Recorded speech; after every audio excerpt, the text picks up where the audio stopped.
Praise the lord. ಎಲ್ಲರೂ ಚೆನ್ನಾಗಿದ್ದೀರಾ ಎಂದು ನಾನು ನಂಬುತ್ತೇನೆ. ದೇವರ ಮಕ್ಕಳೇ, ಈ ದಿನಗಳಲ್ಲಿ ಕಳೆದ ವಾರ, ಕಳೆದ ತಿಂಗಳು, ಕಳೆದ ವರ್ಷಗಳು ದೇವರು ನಿಮ್ಮನ್ನು ನಡೆಸಿದ್ದಾರೆ. ಕೃತಜ್ಞತೆ ಸಲ್ಲಿಸಿರಿ. ಈ ದಿನಕ್ಕಾಗಿ, ಸಬ್ಬತ್ ದಿನಕ್ಕಾಗಿ ನಾವು ಯಾವ ರೀತಿಯಲ್ಲಿ ಕರ್ತನ ವಾಕ್ಯವನ್ನು ಕೇಳಿ ಆಲಯಕ್ಕೆ ಹೋಗ್ತೀವಿ ಅನ್ನೋದೇ ಈ ದಿನದಲ್ಲಿ ನಾವು ನಮ್ಮನ್ನು ಸಮರ್ಪಿಸಬೇಕು.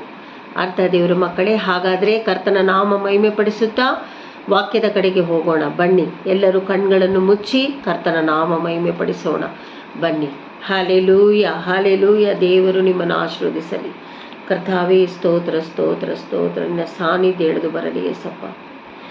ಪ್ರಾಯಸಿಂಹವು ಹಸಿದಿದ್ದರು, ಯೇಸುವನ್ನು ಹುಡುಕಿದರೆ ಕೊರತೆ ಇಲ್ಲ. ಪ್ರಾಯಸಿಂಹವು ಹಸಿದಿದ್ದರು, ಯೇಸುವನ್ನು ಹುಡುಕಿದರೆ ಕೊರತೆ ಇಲ್ಲ, ಕೊರತೆ ಇಲ್ಲ, ಕೊರತೆ ಇಲ್ಲ. ಯೇಸುವನ್ನು ಹುಡುಕಿದರೆ ಕೊರತೆ ಇಲ್ಲ. ಹಸಿರಾದ ಉಳ್ಳಲ್ಲಿ ನಮ್ಮನ್ನು ನಡೆಸುವನು, ಹಸಿರಾದ ಉಳ್ಳಲ್ಲಿ ನಮ್ಮನ್ನು ನಡೆಸುವನು. ಜೀವವುಳ್ಳ ಬೋಗೆಯಿಂದ ದಾಹವ ನೀಗುವನು, ಜೀವವುಳ್ಳ ಬೋಗೆಯಿಂದ ದಾಹವ ನೀಗುವನು. ಪ್ರಾಯಸಿಂಹವು ಹಸಿದಿದ್ದರು, ಯೇಸುವನ್ನು ಹುಡುಕಿದರೆ ಕೊರತೆ ಇಲ್ಲ. ಪ್ರಾಯಸಿಂಹವು ಹಸಿದಿದ್ದರು, ಯೇಸುವನ್ನು ಹುಡುಕಿದರೆ ಕೊರತೆ ಇಲ್ಲ. ದೇವನೇ ಸ್ತೋತ್ರಪ್ಪ. ಈ ದಿನದ ವಾಕ್ಯ, ಈ ದಿನ ಯಾರು ಯೂಟ್ಯೂಬ್ ನೋಡುತ್ತಿದ್ದಾರೋ ಅವರನ್ನು, ನನ್ನನ್ನು, ವಾಕ್ಯವನ್ನು ಕುಟುಂಬವಾಗಿ ದೇವನೇ ಪರಿಶುದ್ಧಾತ್ಮನ ಕರದಲ್ಲಿ ಸಮರ್ಪಿಸ್ತಾ ಇದ್ದೀನಿ. ಆಶೀರ್ವದಿಸು, ಅನುಗ್ರಹಿಸು. ನಿನ್ನ ನಾಮ ಮಹಿಮೆ ಹೊಂದಲಿ. ಎಲ್ಲ ಮಹಿಮೆ ನಿಗೊಬ್ಬನಿಗೆ ಸಲ್ಲಲಿ, ನನ್ನ ಜೀವವುಳ್ಳ ತಂದೆಯೇ. ಆಮೇನ್, ಆಮೇನ್. ಬನ್ನಿರಿ, ವಾಕ್ಯದ ಕಡೆಗೆ ಹೋಗೋಣ. ದೇವರ ಮಕ್ಕಳೇ, ಬನ್ನಿರಿ, ವಾಕ್ಯದ ಕಡೆಗೆ ಹೋಗೋಣ. ಇಲ್ಲಿ ಈ ದಿನಕ್ಕೆ ತೆಗೆದುಕೊಂಡಂಥ ವಾಕ್ಯ ಏನಂತ ಹೇಳಿದ್ರೆ ನೋಡಿ, ಕೀರ್ತನೆ 119, 9ರಿಂದ 10, 15, 16. ಅದಕ್ಕೆ ಮುಂಚೆ ನಾವು ಕೀರ್ತನೆ 19 ದಾವೀದನು ಏನು ಮಾತಾಡ್ತಾ ಇದ್ದಾರೆ, ಯಾವ ರೀತಿ ದೇವರನ್ನು ಮಹಿಮೆ ಪಡಿಸ್ತಾ ಇದ್ದಾರೆ ಎನ್ನುವುದನ್ನು ನಾವು ಕಂಡು ಆಮೇಲೆ 119, 9ರಿಂದ 10, 15, 16ಕ್ಕೆ ಹೋಗೋಣ. ದೇವರ ಮಕ್ಕಳೇ, ಬನ್ನಿರಿ ಓದಿಕೊಳ್ಳೋಣ.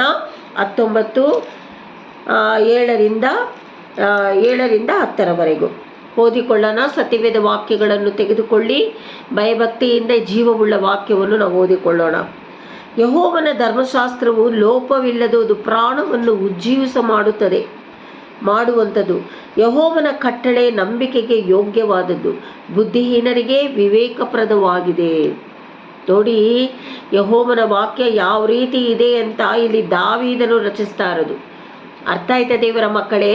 ಹಾಗಾದರೆ ಈ ವಾಕ್ಯವನ್ನು ಯಾವ ರೀತಿ ನಾವು ನಂಬಿ ರಿಸೀವ್ ಮಾಡಿಕೊಂಡು ವಾಕ್ಯದ ಪ್ರಕಾರವಾಗಿ ನಾವು ಭಯಭಕ್ತಿಯಿಂದ ನಡಿಬೇಕು ಅಲ್ವಾ ದೇವರ ಮಕ್ಕಳೇ? ಬನ್ನಿರಿ ಓದಿಕೊಳ್ಳೋಣ. 9, 8. ಯೆಹೋವನ ನಿಯಮಗಳು ನೀತಿ ಉಳ್ಳಗಳಾಗಿವೆ. ಏನುಳ್ಳವುಗಳಾಗಿವೆ? ನೀತಿ ಉಳ್ಳವುಗಳಾಗಿವೆ.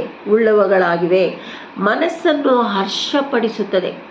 ನೀವು ವಾಕ್ಯಗಳನ್ನು ಓದಿ ಧ್ಯಾನ ಮಾಡುವಾಗ ನಮ್ಮ ಮನಸ್ಸು ಏನಾಗುತ್ತದೆ? ಹರ್ಷಗೊಳ್ಳುತ್ತದೆ. ಯೆಹೋವನ ಆಜ್ಞೆ ಪವಿತ್ರವಾದದ್ದು. ದೇವರ ಆಜ್ಞೆ ಕೊಟ್ಟರೆ ಅದು ಪವಿತ್ರವಾದದ್ದು, ಕಣ್ಣುಗಳನ್ನು ಕಳಗೊಳಿಸುತ್ತದೆ. ಆ ಆಜ್ಞೆಯನ್ನು ನಾವು ಪಾಲಿಸುವಾಗ ನಮ್ಮ ಕಣ್ಣುಗಳು ಪ್ರಕಾಶಿಸುತ್ತದೆ, ಬೆಳಕಾಗಿರುತ್ತದೆ ಅಂತ ದಾವೀದನು ಇಲ್ಲಿ ರಚಿಸ್ತಾ ಇರೋದು. ದೇವರ ಮಕ್ಕಳೇ, 9 ಓದಿಕೊಳ್ಳೋಣ. ಯೆಹೋವನ ಭಯ ಪರಿಶುದ್ಧವಾಗಿದೆ, ಅದು ಶಾಶ್ವತವಾದದ್ದೇ. ಯೆಹೋವನ ವಿಧಿಗಳು ಯಥಾರ್ಥವಾದವುಗಳೇ, ಅವು ಕೇವಲ ನ್ಯಾಯವಾಗಿವೆ. ನೋಡಿ, ನ್ಯಾಯವಾದ ಜೀವವಾಕ್ಯ ಇದು. ಒಂದೊಂದು ವಾಕ್ಯದಲ್ಲಿಯೂ ಜೀವ ಇದೆ, ಒಂದೊಂದು ವಾಕ್ಯದಲ್ಲಿಯೂ ನ್ಯಾಯ ಇದೆ, ಒಂದೊಂದು ವಾಕ್ಯದಲ್ಲಿಯೂ ಹರ್ಷಿಸುವಂತೆ ನಮ್ಮ ಮನಸ್ಸು ಸಂತೋಷ ಪಡುವಂತೆ ದೇವರು ದಾವೀದನು ಹೇಳ್ತಾ ಇರೋದು ಈ ವಾಕ್ಯದ ಪ್ರಕಾರವಾಗಿ ನಾವು ಬೆಳಕಾಗಿರುವಂತೆ ನಡೆದುಕೊಳ್ಳಬೇಕು ಎನ್ನುವುದೇ ಇದರ ಅರ್ಥ. ಬನ್ನಿರಿ, ವಾಕ್ಯ ಇನ್ನೂ ದಾವೀದನು ಯಾವ ರೀತಿ ಹೇಳ್ತಾ ಇದ್ದಾರೆ ಎಂದು ನೋಡಿಕೊಳ್ಳೋಣ. 10ರಲ್ಲಿ ಓದೋಣ. 19:10.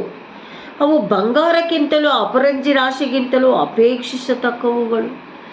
ನೋಡಿ, ನಮಗೆ ಬಂಗಾರ ನಾನು ಹಾಕ್ಕೊಂಡಿದ್ದೀನಿ, ಅಷ್ಟು ಅದರಲ್ಲಿ ನಾನು ಕನೆಕ್ಟ್ ಆಗಿಲ್ಲ, ಹಾಕ್ಕೊಳ್ಳೋದು ದೇವರು ಆಶೀರ್ವದಿಸಿದ್ದಾರೆ ಅಂತ ಹಾಕ್ಕೊಳ್ತೀವಿ. ಅರ್ಥ ಆಯ್ತಾ ದೇವರ ಮಕ್ಕಳೇ? ಆದರೆ ಈ ವಾಕ್ಯ ಜೀವವುಳ್ಳ ವಾಕ್ಯ, ಬಂಗಾರಕ್ಕಿಂತಲೂ ಅಪರಂಜಿ ರಾಶಿಗಿಂತಲೂ ಅಪೇಕ್ಷಿಸತಕ್ಕವುಗಳು. ಹಂಗಂದ್ರೆ ಏನು? ನಾವು ಧರಿಸಿಕೊಳ್ಳುವಂಥ ಬಂಗಾರಕ್ಕಿಂತಲೂ ಶ್ರೇಷ್ಠವಾದದ್ದು. ಅರ್ಥ ಆಯ್ತಾ? ಬೆಳೆ ಕಟ್ಟಕ್ಕಾಗದೇ ಇರುವ ವಾಕ್ಯಗಳು ಅವು ಜೇನಿಗಿಂತಲೂ ಶೋಧಿಸಿದ ಜೇನು ತುಪ್ಪಕ್ಕಿಂತಲೂ ಸಿಹಿಯಾಗಿದೆ. ನೋಡಿ, ನಾವು ಆಹಾರ ತಿನ್ನೋದುಂಟು, ಈ ವಾಕ್ಯ ನಮಗೆ ಮನ್ನವಾಗಿದೆ. ಮನ್ನ ತಿನ್ನುವಾಗ ನಮಗೆ ಜೇನು ತುಪ್ಪಕ್ಕಿಂತಲೂ ಸಿಹಿಯಾಗಿದೆ. ನಾವು ತಿಂದು ಶೇಖರಿಸಿಕೊಳ್ಳಬೇಕು ನಮ್ಮ ಒಳಗಡೆ. ಅರ್ಥ ಆಯ್ತಾ ದೇವರ ಮಕ್ಕಳೇ? ಕೆಲವರಿಗೆ ಬಾಯ್ಪಾಠ ಇರೋದೇ ಇಲ್ಲ. ನಮ್ಮ ಆತ್ಮಕ್ಕೆ ಭೋಜನ ಇದೆ, ನಮ್ಮ ಶರೀರಕ್ಕೆ ಭೋಜನ ನಾವು ಅಡುಗೆ ಮಾಡಿ ತಿನ್ನೋದುಂಟು. ಅದಕ್ಕೆ ಬೇಕಾದ ದವಸ ಧಾನ್ಯಗಳು ದೇವರು ನಮಗೆ ಕೊಡ್ತಾ ಇದ್ದಾರೆ. ಆದರೆ ನಮ್ಮ ಆತ್ಮಕ್ಕೆ ನಾವೇನು ಕೊಡ್ತಾ ಇದ್ದೀವಿ? ನಮಗೆ ವಾಕ್ಯನೇ ಭೋಜನ.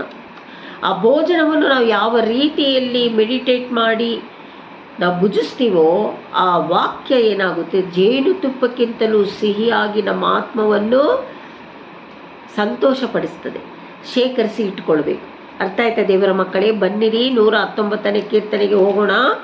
ಇಲ್ಲಿನೂ ಸಹ ಈ ಕೀರ್ತನೆಗಾರನು ಮಾತಾಡ್ತಾ ಇರೋದು ಏನು ಗೊತ್ತಾ ದೇವರ ಮಕ್ಕಳೇ? ಓದಿಕೊಳ್ಳೋಣ. 7ರಿಂದ 10ರವರೆಗೂ ಇಲ್ಲಿ ಒಂದು ಯೌವನಸ್ಥನು ಯಾವ ರೀತಿ ಇರಬೇಕು ಅನ್ನುವುದೇ, ಪ್ರತಿಯೊಬ್ಬರು ಯಾವ ರೀತಿ ಇರಬೇಕೆನ್ನುವುದೇ ದಾವೀದನು ಹೇಳ್ತಾ ಇರೋದು. ಇಲ್ಲಿ ಕೀರ್ತನೆಗಾರನು ಮಾತಾಡ್ತಾ ಇರೋದು, ಯೌವನಸ್ಥನು ತನ್ನ ನಡತೆಯನ್ನು ಶುದ್ಧ ಮಾಡಿಕೊಳ್ಳುವುದು ಯಾವುದರಿಂದ? ನಿನ್ನ ವಾಕ್ಯವನ್ನು ಗಮನಿಸಿ ನಡೆಯುವುದರಿಂದಲೇ. ನೋಡಿ, ವಾಕ್ಯದಲ್ಲಿ ಯಾವ ರೀತಿ ನಡ್ಕೊಳ್ಬೇಕು, ಯಾವ ರೀತಿ ಕುಳಿತುಕೊಳ್ಬೇಕು, ಯಾವ ರೀತಿ ಕುಟುಂಬದಲ್ಲಿರಬೇಕು, ಉದ್ಯೋಗ ಸ್ಥಳದಲ್ಲಿರಬೇಕು, ಸಭೆಗಳಲ್ಲಿರಬೇಕು, ಸೇವೆಯಲ್ಲಿರಬೇಕು, ಎಲ್ಲ ಈ ವಾಕ್ಯ ಹೇಳ್ಕೊಡ್ತದೆ ದೇವರ ಮಕ್ಕಳೇ. ನಾನು ಪೂರ್ಣ ಮನಸ್ಸಿನಿಂದ ನಿನ್ನನ್ನು ಹುಡುಕುತ್ತೇನೆ, ನಿನ್ನ ಆಜ್ಞೆಗಳಿಗೆ ತಪ್ಪಿ ಹೋಗದಂತೆ ನನ್ನನ್ನು ನೀನು ಕಾಯಿ. ನಿನಗೆ ವಿರೋಧವಾಗಿ ಪಾಪ ಮಾಡದಂತೆ ನಿನ್ನ ನುಡಿಗಳನ್ನು ನನ್ನ ಹೃದಯದಲ್ಲಿ ಇಟ್ಟುಕೊಂಡಿದ್ದೇನೆ. ನೋಡಿ, ನಾನು ಪಾಪ ಮಾಡದೇ ಇರುವ ಹಾಗೆ ನಿನ್ನ ವಾಕ್ಯ ನನ್ನನ್ನು ಕಾಪಾಡಲಿ ಅಂತ ಇಲ್ಲಿ ಕೀರ್ತನೆಗಾರನು ಮಾತಾಡ್ತಾ ಇರೋದು. ಹಾಗಾದರೆ ನಾವು ಈ ದಿನಗಳಲ್ಲಿ ಆ ರೀತಿಯಾಗಿಯೇ ನಾವು ಪ್ರಾರ್ಥನೆ ಮಾಡಬೇಕು. ಇವಾಗ ಯೇಸುಸ್ವಾಮಿ ಬರೋಣ ಹತ್ತಿರವಾಯಿತು. ಆಗ ಹತ್ತಿರವಾಗುವಾಗ ಈ ವಾಕ್ಯಗಳನ್ನು ನಾವು ಮನ್ನವಾಗಿ ಜೇನುತುಪ್ಪಕ್ಕಿಂತಲೂ ಸಿಹಿಯಾಗಿ ನಮ್ಮ ಆತ್ಮಕ್ಕೆ ನಾವು ಸೇಕರಿಸಿ ಇಟ್ಟುಕೊಂಡು ಈ ವಾಕ್ಯ ನಮ್ಮನ್ನು ಕೈ ಹಿಡಿದು ನಡೆಸಬೇಕು ದೇವರೇ ಅಂತ ಕೀರ್ತನೆಗಾರನು ಕೇಳಿದ ಹಾಗೆ ನಾವು ಕೇಳಬೇಕು ದೇವರ ಮಕ್ಕಳೇ. ಅರ್ಥ ಆಯ್ತಾ? ಹಾಗಾದರೆ 11 ಓದಿಕೊಳ್ಳೋಣವೇ? 12. ಸ್ತುತಿಪಾತ್ರನಾದ ಯೆಹೋವನೇ, ನಿನ್ನ ನಿಬಂಧನೆಗಳನ್ನು ನನಗೆ ಕಳಿಸು. ನೋಡಿ, ಸ್ತುತಿ ಸ್ತೋತ್ರಕ್ಕೆ ಪಾತ್ರನಾದ ದೇವರೇ, ನಿನ್ನ ನಿಬಂಧನೆ ನನಗೆ ಕಳಿಸ್ಕೊಡು. ಹಾಗಾದರೆ ನನ್ನ ತುಟಿಗಳು ನಿನ್ನ ವಿಧಿವಚನಗಳನ್ನೆಲ್ಲ ವರ್ಣಿಸುತ್ತವೆ. ನೋಡಿ ಏನು ಹೇಳ್ತಾ ಇರೋದು, ನನ್ನ ತುಟಿ ನಿನ್ನ ವಿಧಿವಚನಗಳನ್ನೆಲ್ಲ ವರ್ಣಿಸುತ್ತವೆ. ನನ್ನ ತುಟಿಗಳು, ನನ್ನ ನಾಲಿಗೆ, ನನ್ನ ಎಲ್ಲ ಸರ್ವೇಂದ್ರಿಯಗಳು ಈ ವಾಕ್ಯವನ್ನು ರುಚಿಸಬೇಕು, ವರ್ಣಿಸಬೇಕು ಅಂತಲೇ ಕೀರ್ತನೆಗಾರನು ಇಲ್ಲಿ ಮಾತಾಡ್ತಾ ಇರೋದು. ಅರ್ಥ ಆಯ್ತಾ? ಹಾಗಾದರೆ ನೋಡಿ, ಸರ್ವ ಸಂಪತ್ತಿನಲ್ಲಿ ಹೇಗೋ ಹಾಗೆಯೇ ನಿನ್ನ ಕಟ್ಟಳೆಯ ಮಾರ್ಗದಲ್ಲಿ ಆನಂದಿಸುತ್ತೇನೆ. ಎಷ್ಟೋ ಆಸ್ತಿಪಾಸ್ತಿಗಳಿರ್ಬೋದು, ಆದರೆ ದೇವರ ವಾಕ್ಯದಲ್ಲಿ ಆನಂದಿಸಿರುವವರು ಭಾಗ್ಯವಂತರು. ಅರ್ಥ ಆಯ್ತಾ ದೇವರ ಮಕ್ಕಳೇ? ಹಾಗಾದರೆ 15 ಓದಿಕೊಳ್ಳೋಣ. ನಿನ್ನ ನೇಮಗಳನ್ನು ಧ್ಯಾನಿಸುತ್ತಾ ನಿನ್ನ ದಾರಿಯನ್ನು ಲಕ್ಷೀಕರಿಸಿಕೊಳ್ಳುವೆನು. ನೋಡಿ, ನೀನೇನೇನು ಕಟ್ಟಳೆ ಕೊಟ್ಟಿದೆಯಾ ದೇವರೇ ವಾಕ್ಯದಲ್ಲಿ, ನಾನು ಅದನ್ನು ಪಾಲಿಸ್ತೀನಿ, ನಾನು ನಡೀತೀನಿ, ನನಗೆ ಸಹಾಯ ಮಾಡು, ನಿನ್ನ ವಾಕ್ಯ ನನ್ನನ್ನು ಕೈ ಹಿಡಿದು ನಡೆಸಲಿ ಅಂತ ಇಲ್ಲಿ ಕೀರ್ತನೆಗಾರನು ಮಾತಾಡ್ತಾ ಇರೋದು. 119:16ರಲ್ಲಿ ನಿನ್ನ ನಿಬಂಧನೆಗಳಲ್ಲಿ ಉಲ್ಲಾಸ ಪಡುವೆನು, ನಿನ್ನ ವಾಕ್ಯವನ್ನು ನಾನು ಯಾವತ್ತೂ ಮರೆಯೋದಿಲ್ಲ. ನಿನ್ನ ನಿಬಂಧನೆಗಳಲ್ಲಿ ನಾನು ಉಲ್ಲಾಸ ಪಡ್ತೀನಿ ದೇವರೇ. ನಿನ್ನ ವಾಕ್ಯ ನಾನು ಯಾವತ್ತೂ ಮರೆಯೋದಿಲ್ಲ. ಹಾಗಂದರೆ ಏನು? ಜೇನುತುಪ್ಪಕ್ಕಿಂತಲೂ ಸಿಹಿಯಾದ ಈ ವಾಕ್ಯವನ್ನು ನಾವು ಭುಜಿಸಬೇಕು. ನಮ್ಮ ಆತ್ಮಕ್ಕೆ ಶರೀರ ಸೋತು ಹೋಗುವಾಗ ಆತ್ಮ ವಾಕ್ಯ ಹೇಳ್ತಾ ಇರುತ್ತೆ.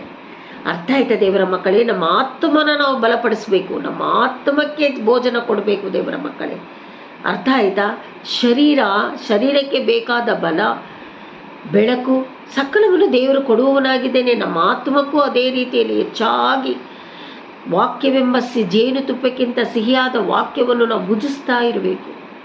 ಆಗ ನಮ್ಮ ಆತ್ಮಳು ಏನು ಮಾಡ್ತಾಳೆ? ಜಿಗಿತಾಳೆ. ನಾವು ಮರೆತರೂ, ನಾವು ಆಯಾಸವಾಗಿ ಮಲಗಿದರೂ ನಮ್ಮ ಆತ್ಮಳು ಏನು ಮಾಡ್ತಾಳೆ? ವಾಕ್ಯಗಳನ್ನು ನುಡಿತಾ ಇರ್ತಾಳೆ. ಅದೇ ವಾಕ್ಯ ಹೇಳ್ತಾ ಇರೋದು. ಕೊನೆಯದಾಗಿ ಓದಿಕೊಳ್ಳೋಣ 119ನೇ ಕೀರ್ತನೆ 50. ಅರ್ಥ ಆಯ್ತಾ? ನಿನ್ನ ನುಡಿಯು ನನ್ನನ್ನು ಚೈತನ್ಯಗೊಳಿಸುತ್ತದೆ. ದೇವರ ವಾಕ್ಯ, ದೇವರ ಮಾತು, ದೇವರ ನುಡಿ ಅದು ನಮಗೇನಾಗುತ್ತದೆ? ಚೈತನ್ಯಗೊಳಿಸುತ್ತದೆ. ಆಪತ್ಕಾಲದಲ್ಲಿ ಇದೇ ನನ್ನ ಆಧರಣೆ. ನನಗೇನೇ ಆಪತ್ತು ಬರಲಿ, ನನಗೇನೇ ಶೋಧನೆ ಬರಲಿ, ಎಲ್ಲ ಸಮಯದಲ್ಲಿಯೂ ನಿನ್ನ ವಾಕ್ಯನೇ ನನಗೆ ಆಧರಣೆ ಕೊಡುತ್ತದೆ ದೇವರೇ ಅಂತ ಕೀರ್ತನೆಗಾರನಲ್ಲಿ ಮಾತಾಡ್ತಾ ಇರೋದು. ಹಲ್ಲೆಲೂಯಾ ಮಾಡಿ ದೇವರಿಗೆ ಸ್ತೋತ್ರ ಮಾಡಿ. ಹಾಗಾದರೆ ಈ ದಿನಗಳಲ್ಲಿ ನೀವೇನು ಮಾಡಬೇಕು? ನೀವು ನಾನು ಏನು ಮಾಡಬೇಕು? ವಾಕ್ಯಗಳನ್ನು ಭುಜಿಸಬೇಕು. ಅರ್ಥ ಆಯ್ತಾ? ವಾಕ್ಯ ಎಂಥದ್ದಾಗಿದೆ? ಜೇನುತುಪ್ಪಕ್ಕಿಂತಲೂ ಸಿಹಿಯಾಗಿದೆ. ಈ ಸಿಹಿಯಾದ ವಾಕ್ಯವನ್ನು ನಾವು ಭುಜಿಸುವಾಗ ನಾವು ಶೇಖರಿಸಿಕೊಳ್ತಾ ಇದ್ದೀವಿ ನಮ್ಮ ಆತ್ಮ ಪ್ರಾಣಕ್ಕೆ. ಅರ್ಥ ಆಯ್ತಾ ದೇವರ ಮಕ್ಕಳೇ? ನಮ್ಮ ಆತ್ಮನ ಬಲಪಡಿಸಬೇಕು ಅಂತ ಹೇಳಿದ್ರೆ ಈ ವಾಕ್ಯವನ್ನು ನಾವು ಭುಜಿಸಬೇಕು. ಯಾವ ರೀತಿ ಸಿಸ್ಟರ್ ಭುಜಿಸೋದು? ವಾಕ್ಯ ಓದುತ್ತೀರಾ? ಇವಾಗ ಓದಿರೋ ವಾಕ್ಯದಲ್ಲಿ ನಿಮಗೇನು ನೆನಪಿದೆ?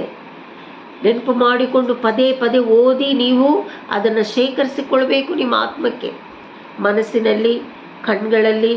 ದೇವರೇ ಹೇಳಿಬೋದು, ಕೀರ್ತನೆಗಾರನು ಹೇಳಿದ್ದಾನೆ, ವಾಕ್ಯಗಳು ನಮ್ಮ ಕಣ್ಗಳಿಗೆ, ದಾವೀದನು ಹೇಳಿದ್ದಾನೆ, ದೀಪವಾಗಿದೆ, ಬೆಳಕಾಗಿದೆ. ಅರ್ಥ ಆಯ್ತಾ ದೇವರ ಮಕ್ಕಳೇ? ಆ ರೀತಿ ನಾವು ಶೇಖರಿಸಿ ಇಟ್ಟುಕೊಳ್ಳುವಾಗ ವಾಕ್ಯ ಜೇನುತುಪ್ಪಕ್ಕಿಂತಲೂ ಸಿಹಿಯಾಗಿ ನಮ್ಮ ಬಾಯಿಯನ್ನು ಸಿಹಿ ಮಾಡುತ್ತದೆ. ಅರ್ಥ ಆಯ್ತಾ ದೇವರ ಮಕ್ಕಳೇ? ನಾವು ಈ ದಿನಗಳಲ್ಲಿ ಈ ರೀತಿಯಾಗಿ ನಾವು ಪಾಲನೆ ಮಾಡಿ, ದೇವರೇ ಕೀರ್ತನೆಗಾರನು ಹೇಳಿದ ಹಾಗೆ ಯೌವನಸ್ಥನಿಗೆ, ವೃದ್ಧರಿಗೂ ಅಷ್ಟೇ, ಚಿಕ್ಕ ಮಕ್ಕಳಿಗೂ ಅಷ್ಟೇ, ದೇವರೇ ಈ ವಾಕ್ಯ ನಮ್ಮನ್ನು ಕೈ ಹಿಡಿದು ನಡೆಸಲಿ ಅಂತ ಬೇಡಿಕೊಳ್ಳೋಣ. ಅರ್ಥ ಆಯ್ತಾ? ಈ ವಾಕ್ಯನ ನೆನಪು ಮಾಡಿಕೊಂಡು ಆಲಯಕ್ಕೆ ಹೋಗೋಣ. ಅರ್ಥ ಆಯ್ತಾ ದೇವರ ಮಕ್ಕಳೇ? ಕೊನೆಯದಾಗಿ ದೇವರ ನಾಮ ಮಹಿಮೆ ಪಡಿಸುತ್ತಾ ಮುಗಿಸೋಣ. ಬನ್ನಿ, ಭಯಭಕ್ತಿಯಿಂದ ದೇವರ ನಾಮವನ್ನು ನಾವು ಹಾಡಿ ಹರ್ಷಿಸೋಣ. ಅರ್ಥ ಆಯ್ತಾ? ಬನ್ನಿರಿ. ಹಾಡುವೆ, ನಲಿವೆ, ಕೊಂಡಾಡುವೆ, ಅಪ್ಪ ಸಮ್ಮುಖದಿ ಹಾಡಿ ನಲಿದು ಕೊಂಡಾಡುವೆ. ಹಾಡುವೆ, ನಲಿವೆ, ಕೊಂಡಾಡುವೆ, ಅಪ್ಪ ಸಮ್ಮುಖದಿ ಹಾಡಿ ನಲಿದು ಕೊಂಡಾಡುವೆ. ಈ ರೀತಿಯಾಗಿ ನಾವು ಆತನನ್ನು ಮಹಿಮೆ ಪಡಿಸುವಾಗ ಇನ್ನೂ ಹೆಚ್ಚಾದ ಸಮಯವನ್ನು ತೆಗೆದುಕೊಳ್ಳಬಹುದು. ನಾವು ಆಲಯಕ್ಕೆ ಹೋಗಬೇಕಲ್ಲವಾ? ಇದೇ ಹಾಡಿನಲ್ಲಿ, ಇದೇ ಕೀರ್ತನೆಗಾರನು ಹೇಳಿದ ಹಾಗೆ, ದಾವೀದನು ಹೇಳಿದ ಹಾಗೆ ಎಲ್ಲವನ್ನು ನೆನಪು ಮಾಡಿಕೊಂಡು ಆಲಯಕ್ಕೆ ನಮ್ಮ ಹೆಜ್ಜೆಗಳನ್ನು ಸರಿಯಾಗಿ ಹಾಕಿಕೊಂಡು ಆಲಯಕ್ಕೆ ಹೋಗಬೇಕು ದೇವರ ಮಕ್ಕಳೇ. ಅರ್ಥ ಆಯ್ತಾ? ಆಲಯಕ್ಕೆ ಹೋಗೋದು ಸುಮ್ಮನೆ ಅಲ್ಲ. ಕರ್ತನ ನಾಮ ಮಹಿಮೆ ಪಡಿಸಿ ಬರೋದಕ್ಕೆ ನಮಗೆ ಈ ವಾರಕ್ಕೆ ಬೇಕಾದ ಆಶೀರ್ವಾದ ಕರ್ತನು ಖಂಡಿತವಾಗಲೂ ಕೊಡ್ತಾರೆ. ಪರಿಶುದ್ಧಾತ್ಮ ನಮ್ಮನ್ನು ಕೈ ಹಿಡಿದು ನಡೆಸ್ತಾರೆ. ನನಗೆ ನಂಬಿಕೆ ಇದೆ, ನೀವು ನಂಬಬೇಕು ದೇವರ ಮಕ್ಕಳೇ. ಅರ್ಥ ಆಯ್ತಾ? ಈ ದೇವರು ನಿಮ್ಮೆಲ್ಲರನ್ನು ಆಶೀರ್ವದಿಸಲಿ. ವಾಕ್ಯಗಳ ಮೂಲಕವಾಗಿ ಕರ್ತನ ನಾಮ ಮಹಿಮೆ ಪಡಿಸುತ್ತಾ ನಿಮ್ಮೆಲ್ಲರನ್ನು ನಾನು ಆಶೀರ್ವದಿಸ್ತಾ ಇದ್ದೀನಿ. Thank you.